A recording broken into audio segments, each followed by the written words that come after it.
No one can control the amount of talent that they have. It's easy to see that guys like Nick Dacos, Marcus Bonampelli and Charlie Curnow simply have the gifts in terms of physical attributes or skill that majority of others don't. But at least with some high level ability and perseverance, you can make it and have a successful career. NFL coaching great Jimmy Johnson, who coached Dallas to back-to-back championships, put a simple formula on the blackboard in one of his first team meetings. Your first effort with the Cowboys on the blackboard was written by one Jimmy Johnson, PA plus E equals P. This is simple for everybody. You have so much God-given talent, and you really can't control that. You can control your effort and your attitude. Now, positive attitude plus effort equals your performance. So to honour the formula and those who kept positive attitudes and their effort, here are some modern day players who were delisted from AFL clubs only to come back and play important roles for their new sides. He was crazy and manic on the field, but Mitch Robinson carved out a very good AFL career, playing 100 games for Carlton and a further 147 for Brisbane. Robinson did overcome serious adversity in the middle of his playing days, mainly due to his own fault. After being selected at pick 40 in the 2008 draft, it took until year 3 for him to really establish himself in Carlton's senior team. His 2011 season will be one of his best, averaging a career-high 22.5 disposals per game, kicking 10 goals and polling 9 Brownlow votes, the most he would get in a season. He gained a cult following for his wild style of play that at the time was best described as kamikaze-like. But off-field troubles did creep into his time at the Blues. He still played 29 games in 2012 and 2013, but 2014 saw a big form drop-off and the end of Robinson's time at Carlton. In late 2014, he and teammate Jeff Garlett got into a bar brawl outside a nightclub, resulting in Robinson fracturing his eye socket. The big issue with this is he initially lied to the club that the injury occurred when boxing. As a result, he was fined $5,000. He played only 12 games that season before being delisted. The lifeline came up north from the Brisbane Lions. At the time, the Lions were not very good and won just 7 games the previous season. Opportunity was there for Robinson, and his versatility fit in the senior team straight away. Again, this wasn't the Brisbane side we know today, but Robinson's 21 games, averaging nearly 21 disposals, got him a best and fairest win, tying with Dane Zorko, Dane Beams and Stephen Martin. Besides 2017, in which a foot injury held him back to just 7 matches, 6 times in his career at Brisbane, he played at least 19 games in a season. He was ultra consistent and tough, playing a variety of roles, being a part of a team that moved from bottom of the ladder to a top 4 caliber team. His final season was in 2022, with his last game that year's preliminary final in which they lost to Geelong. His career was at the crossroads, but the then 25-year-old turned it around, playing a further 147 games, winning a best and fairest, while being a part of an entire club's transformation. He's a rock-solid old-school fullback for the Gold Coast Suns. Sam Collins has become one of the most reliable defenders in the AFL, and at just 29, still has many seasons ahead of him. But his career has only seen him feature in 7 seasons, and he's only played 20 games for 2 of them.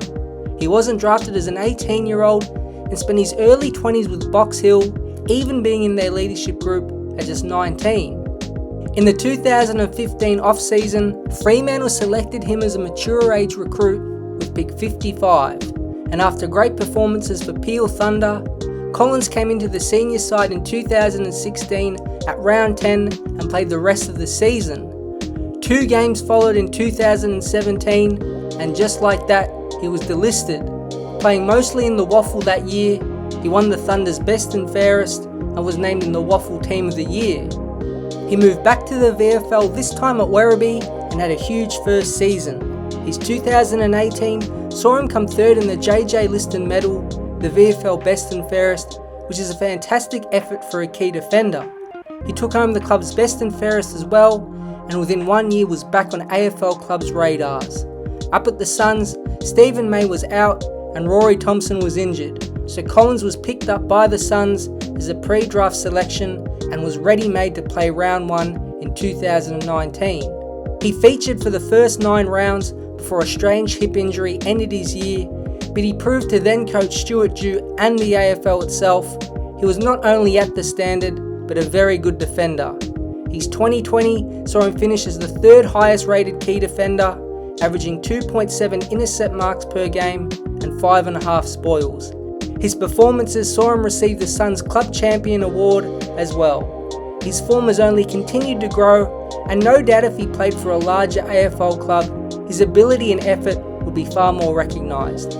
He has surprisingly never made the All-Australian squad, but he has always been there for Gold Coast, not missing a single game in the last 2 seasons. He is currently vice-captain and a senior leader at the club. The pure athleticism and football talent kept Mason Wood alive for most of his time at North Melbourne.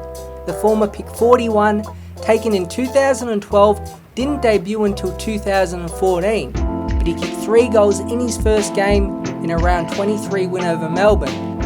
At 192 centimetres, with a strong leap and smooth movement, Wood looked like a potential forward of the future, but a mix of injuries and form never saw him get going at the Kangaroos.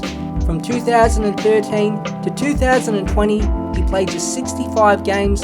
Normally, most players would be lucky to survive playing such little senior football over a 7-year span, but it goes to show the potential Wood would often display. An example is back in 2017 when Wood amassed 24 disposals, 10 marks and kicked 2 goals in round 7, only to follow it up with 11 disposals, 3 marks and 0 goals the next week.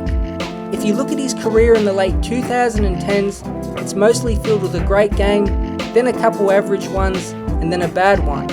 At the end of the COVID 2020 season, Wood was delisted, being a part of 10 others in a mass list change at North Melbourne.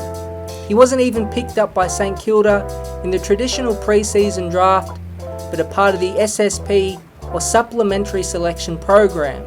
His career was still alive.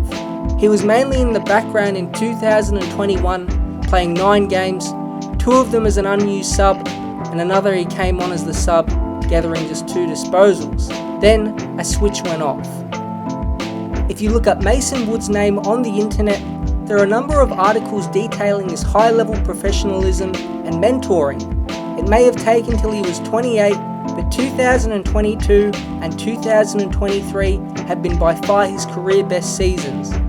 2022 saw him mainly play forward with some time higher up the ground, and in his 19 matches, he averaged an impressive 16.6 disposals, 5.6 marks and 13 goals.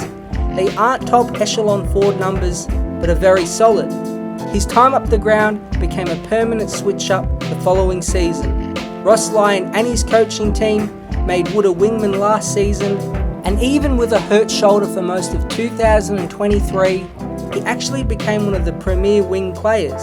It's never too late for a breakout season. He played all 24 games for St Kilda, averaging 21 disposals, nearly 7 marks, 15 goals and a career-high 12.23 player rating.